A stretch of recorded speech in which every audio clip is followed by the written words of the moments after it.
Hey guys, what is up? Welcome to me actually wearing a different shirt. Just kidding. Welcome to the Q&A.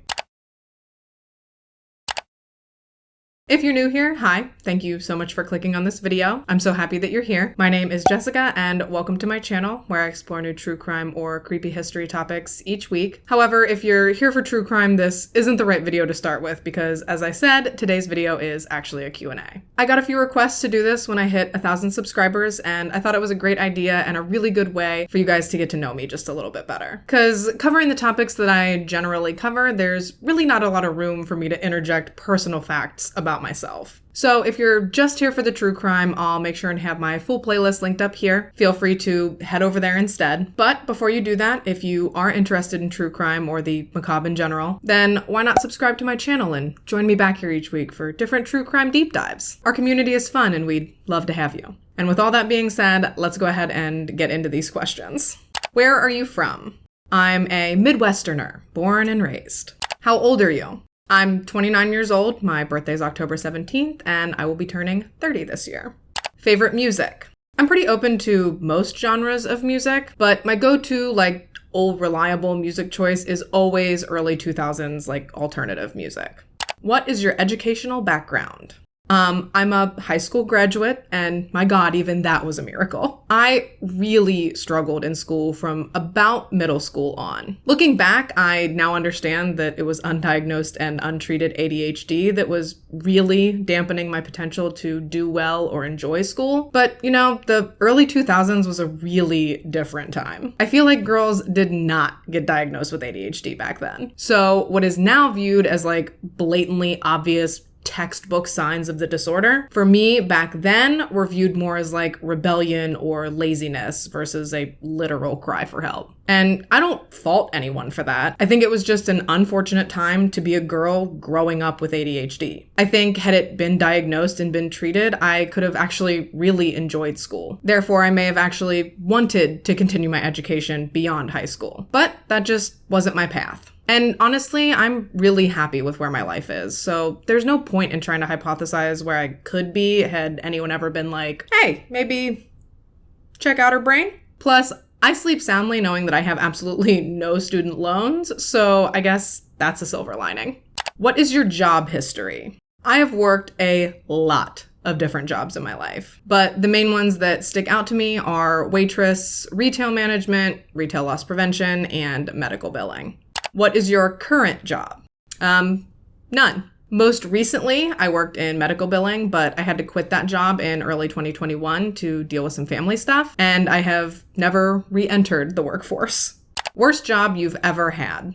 I think I'd have to say that it's a tie between a job I had doing sales at a call center and the tail end of my loss prevention job. The call center job just sucked because I'm not a salesperson, especially when it came to dumb, gimmicky credit card programs that I literally cared 0% about. And as for my loss prevention job, I loved that job when I first started. It was highly analytical and I got to problem solve a lot. But eventually I got moved to a store that focused a lot more on catching shoplifters than it did the operational aspect of things. And personally, I just really hated that. It gave me a lot of anxiety and it made me incredibly unhappy. So yeah, those were probably two of the lowest points in my life job-wise.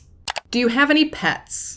Yes, we have one dog. His name is Atlas, and he is the cutest, sweetest, biggest pain in the ass in the whole world. He's a German Shepherd Husky mix, and I swear to God, he got the worst traits from both breeds. If you own either breed, I'm sure that you understand what I mean. Basically, he's the most loving, codependent airhead on planet Earth, and I love him to death. Husband questions.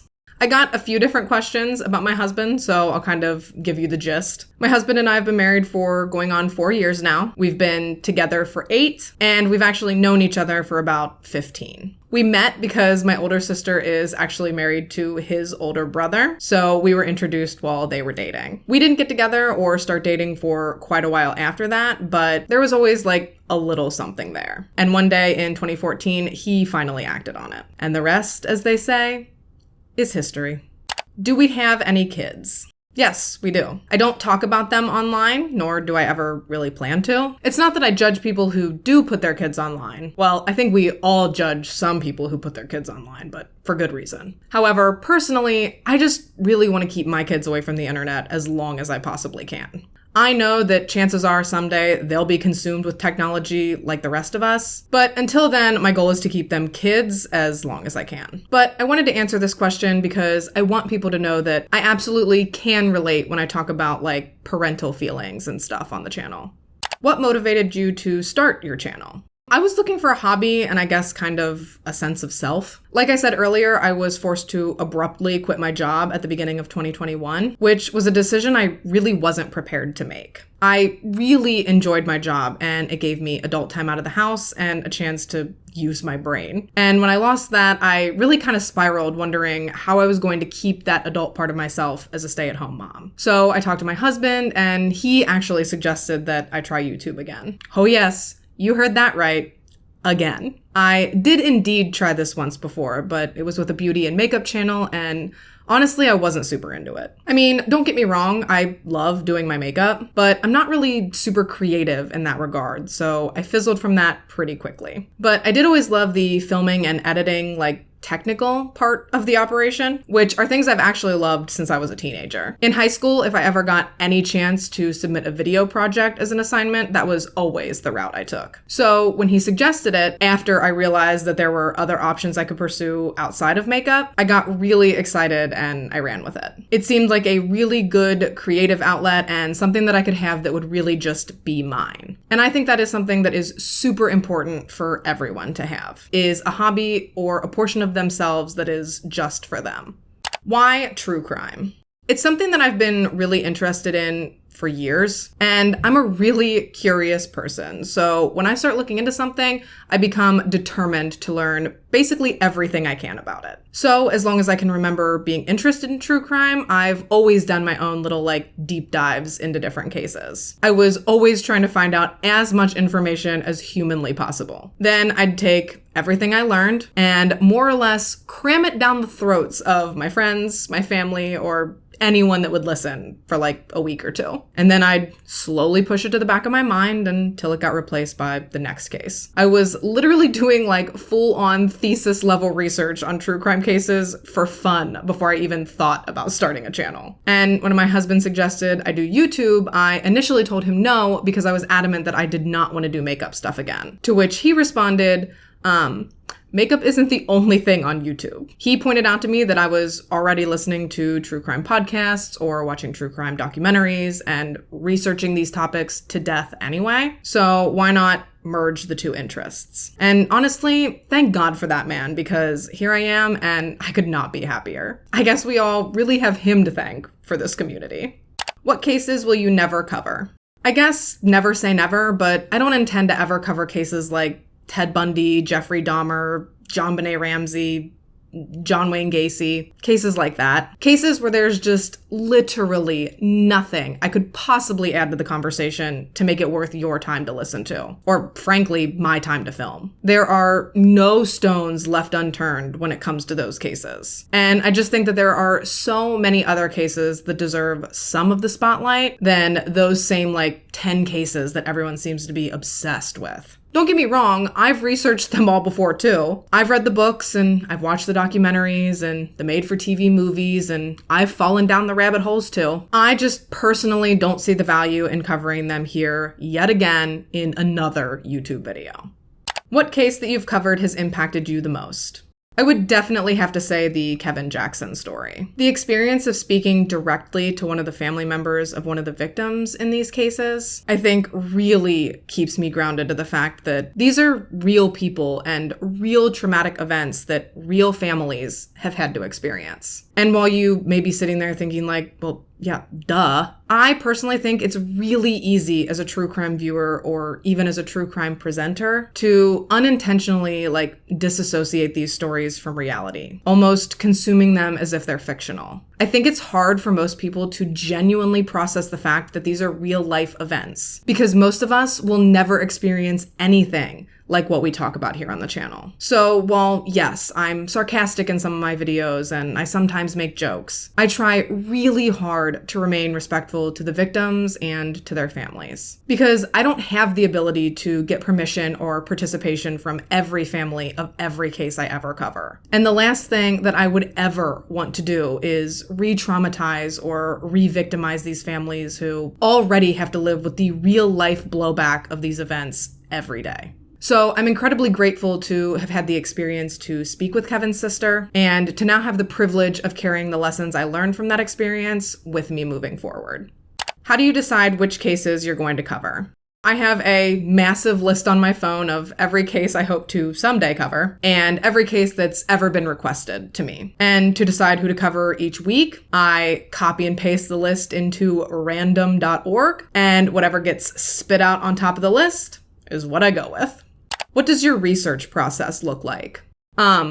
A fucking mess. Basically, I compile as much information and as many facts as I possibly can about a case, be it through news articles, trial transcripts, documentaries, books, etc. I collect as much information as I can and I haphazardly throw it into a note on my phone. And once I feel like I'm not finding anything new, I go through and I organize that information in a way that makes sense, whether it's chronologically or in some other way that goes with the flow that I intend to present the story in. Then I go through and I pare that information down to what I was able to verify from multiple sources and what I believe is like the most important to the story. Then I make a bullet point list to help myself stay on track while I film, which is ultimately what I sit down with each week. Do you read off of a script? So, like I kind of just mentioned, I have notes. It's important to me to present the information on these cases as accurate to the facts as humanly possible, and I just don't think it's responsible to try and do that without having the correct information close by. I know the general outline of the case and story after researching it, so I don't have to script every single word, but before I present information like dates or medical information or like specific charges, I do double check my notes and verify that what I'm about to say is accurate and that it mirrors the information I've gathered through my research. How long does a video usually take? Honestly, I've never really paid that close of attention, but my guess would be that from conceptualization to live on YouTube, maybe 20 hours, give or take, spread out through the week. Roughly like 12-ish hours researching and fact-checking and finalizing my notes, 3 hours to set up, film, and tear down, and 6-ish hours to edit, upload, and finalize things like thumbnails, descriptions, tags, info cards, crap like that. With that said, please bear in mind that I have positively crippling ADHD, and that nothing I do is organized or streamlined in the least. So it could probably take less time, but for me, it just doesn't. Who are some of your favorite YouTubers? So for like sassy true crime, I'd say Bailey Sarian and Brittany Vaughn. For like serious and factual true crime, I'd say Kendall Rae.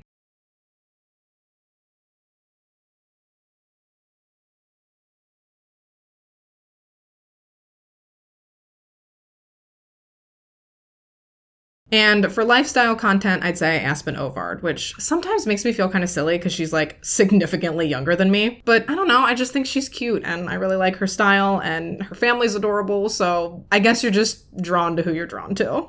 What are your YouTube goals? My goals with YouTube always have and probably will always be pretty fluid. Like my first goal was to hit 100 subscribers, which when you start from literally nothing sounds impossible. At least it did to me. But I did it, and from there my goal was to hit 1,000 subscribers. And honestly, I thought it was way too big of a jump and that I would never make it, that I was lucky to get the first 100. But we obviously just hit the 1,000 subscriber goal, which is still unbelievable to me. And channel growth will obviously always be one of the goals, but honestly, the biggest thing to me is just trying to remember why I started, to remain true to myself and to remain active in the community that we've built. I know that it will get more difficult if the channel continues to grow, but answering comments and spending time chatting with you guys really is my favorite part of the whole gig. So I really don't ever want to lose that. Outside of YouTube specifically, I would really love to get a podcast version of this together, just to make the content more accessible to more people and to kind of branch out of my comfort zone a little. But I don't see that being something that I can do until at least April or May, so I'll have to revisit and reevaluate the idea then. I would also love to try and streamline my process and someday get to a point where I can consistently get 2 videos a week up for you guys. But my dilemma with that is that mentally, I don't know that it's healthy to try and cram 2 in-depth true crime videos into 1 week. And I don't know, is there even anything else you guys would ever want to see me cover or see my commentary on? Are there any other topics you guys are interested in? If so, please feel free to leave me your suggestions. Whatever you guys want to see, I want to deliver. And I actually think that's gonna wrap this up. As always, I thank you all so much for taking the time to watch this video. Before you head out, I would love it if you could give it a thumbs up. It only takes a second and it really helps out the channel a lot, so thanks in advance. If you haven't already and you'd like to, go ahead and subscribe to my channel. I put out new true crime or creepy history content each week, and I'd love to see you back here in my next video. If you want to make sure you don't miss my next video, you might want to turn on the post notifications for the channel. I try really hard to post on the same day each week, but most of the time I don't. What can I say? I know my shortcomings. But if you have the notifications turned on, YouTube will help make sure that you're notified as soon as I do upload. Probably. Not. I don't know. They just really kind of do whatever they want, honestly. Anyways, until then, stay safe and have a good week. Bye, guys.